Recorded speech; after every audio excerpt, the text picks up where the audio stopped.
Hi, 2010 Nissan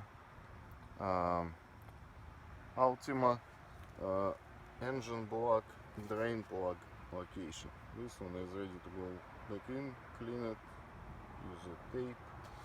Okay, now passenger side, oil filter side. The only place how you can get there is from, it's right behind the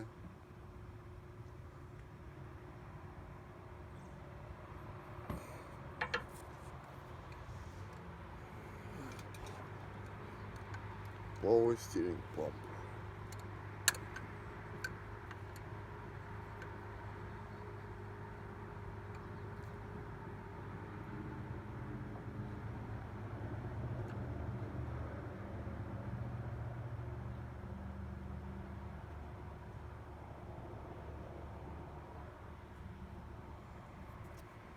Yep, right there.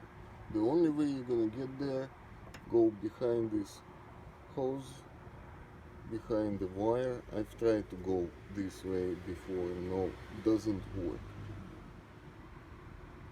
That's right there, behind the power steering pump. That's where it is.